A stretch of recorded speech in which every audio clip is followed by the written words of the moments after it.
Okay so good morning students. हमारा first chapter का translation finish हो गया है और उसके मैं क्वेश्चन आंसर्स आपको भेज दूंगा, तो आप उसको फेयर कॉपी में लिख लेंगे या फिर अभी ऑफलाइन क्लासेस शुरू होने वाली हैं तो वहाँ पे आपको लिखवा दिए जाएंगे। तो हम अब सेकंड चैप्टर की ओर आते हैं और इसको समझते हैं कि सेकंड चैप्टर में क्या है। The second chapter is student lost spring. Spring मतलब होता है वैसे तो जो बसंत का मौसम होता है, लेकिन यहाँ पर उस मौसम को जैसा बसंत का मौसम होता है उसको कंपेयर किया गया है stories of stolen childhood. Childhood मतलब क्या होता है, जो हमारा बचपन होता है ना। तो यहाँ पर हमारे बचपन को स्प्रिंग से यहाँ पर कंपेयर किया गया है। जैसा बसंत का मौसम बहुत अच्छा होता है, ऐसे ही हमारा बचपन भी बहुत अच्छा होता है। तो हम बात करते हैं अबाउट द ऑथर। ऑथर कौन है इस चैप्टर में, समझते हैं। ऑथर नेम इज़ एनीस जंग। एनीस जंग एक लेडी हैं। 1964 was born in Rourkela and spent her childhood and adolescence in Hyderabad. Childhood मतलब बचपन, एडोलसेंस मतलब क्या होता है, जो युवा अवस्था होती है, मतलब जो हम बोलते हैं ना एडोलसेंस, युवा अवस्था, ठीक है ना। 16 17 18 साल के बाद, 18 साल के बाद मेनली एडोलसेंस युवा अवस्था बोलते हैं। तो एनीस जंग का जन्म राउरकेला में हुआ था और उन्होंने अपना बचपन और अपनी युवा अवस्था का समय हैदराबाद में बिताया था। She received her education in Hyderabad, और उन्होंने अपनी पढ़ाई कहाँ से की थी, हैदराबाद से की थी। And in United state of America, और बाकी की पढ़ाई, आगे की पढ़ाई उन्होंने अपना ग्रेजुएशन अमेरिका से किया। हर पेरेंट्स वर बोथ राइटर्स, उनके जो मम्मी पापा थे वो दोनों ही लेखक थे। Anees Jung began her career as a writer in India, लेकिन एनीस जंग ने जो अपना कैरियर था वो लेखक के रूप में भारत में शुरू किया। She has been an editor and columnist for major newspaper in India and abroad, है ना। और वह बहुत सारे ही न्यूज़पेपर में, एडिटर मतलब होता है संपादक, है ना, और कॉलमनिस्ट मतलब जो आर्टिकल्स वगैरह आते हैं किसी भी विषय पर, बड़ी बड़ी नामी ग्रामी न्यूज़पेपर एजेंसीज के लिए उन्होंने का संपादन किया। एब्रोड, एब्रोड मतलब विदेशों में भी कई न्यूज़पेपर में उन्होंने लिखा। And his authorise several book, और उनकी कई ऑथोराइज मतलब जिनको मान्यता प्राप्त है कई बुक्स हैं। The following is a excerpt from the book title lost spring, और उनकी ही उन्हीं किताबों में से उसका एक हिस्सा लिया गया है, lost spring. Stories of stolen childhood, किस तरीके से हमारे देश में बच्चों का बचपन छिन जाता है, ख़ास तौर से जो रैक पिकर्स वगैरह होते हैं, है ना, जो हम देखते हैं मॉर्निंग मॉर्निंग में जो बच्चे होते हैं बड़े बड़े शहरों में, वो कचरा बीनते हैं, प्लास्टिक पॉलीथीन वगैरह को कलेक्ट करते हैं, उन बच्चों के बचपन की बात की जा रही है। Here she analyzed the grinding poverty and tradition which condemn these children to the life of exploitation.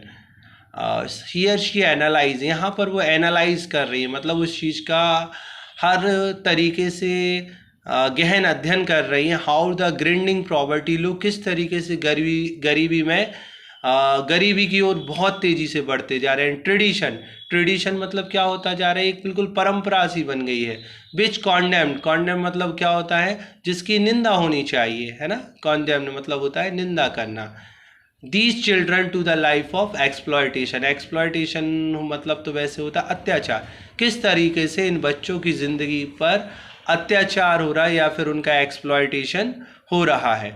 Okay, तो यहाँ पर स्टूडेंट्स कुछ notice these expression in the text, infer their meaning from the text. यहाँ पर कुछ 6 word दिए हैं जिनके मीनिंग हमें पैराग्राफ को पढ़कर अकॉर्डिंग टू चैप्टर समझना है। Looking for perpetual state of poverty, है ना, गरीबी की एक अवस्था जिसमें लोगों को रहने के आदी हो गए हैं, वो उससे ज़्यादा नहीं सोच पाते, तो इस टाइप का वर्ड है, ठीक है। तो ये चैप्टर के अकॉर्डिंग्स होते हैं। आगे बढ़ते हैं। Why do you do this, I asked.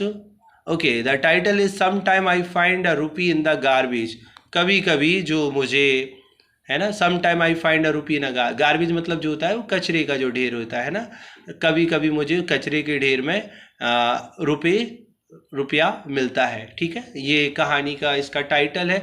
Actual में जो लॉस्ट स्प्रिंग जो स्टोरी ली गई है 2 पार्ट में है, आपको इसमें 2 पार्ट पढ़ने को मिलेंगे और दोनों जगह पर एक बहुत अच्छा एनालिसिस किया है।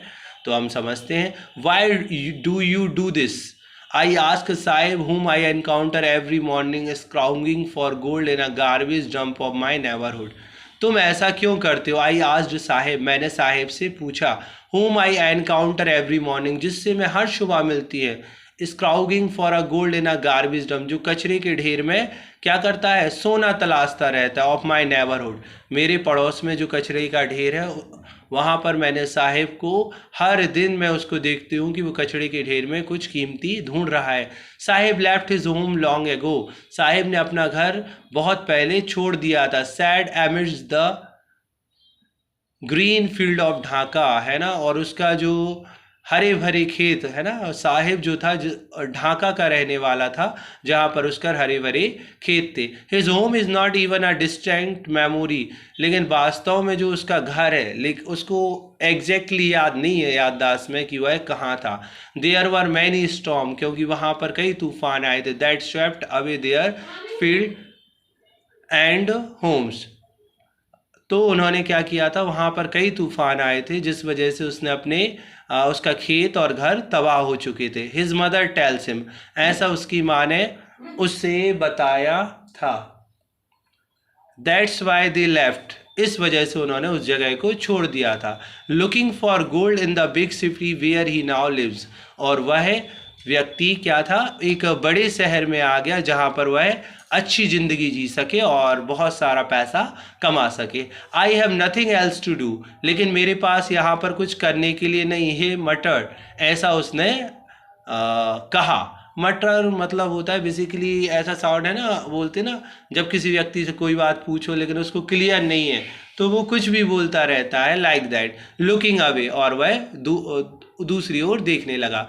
गो टू स्कूल, आई से ग्लिबली, मैंने उससे पूछा क्या तुम स्कूल जाओगे? Realising immediately how hollow the advice must sound, और उसके बाद मुझे मैं ग्लिबली का मतलब होता है केयरलेसली तरीके से, केयरलेसली तरीके, जैसे कभी कोई गरीब बच्चा दिखता है अपन बोलते हैं पढ़ाई करोगे, अपन को पता है शायद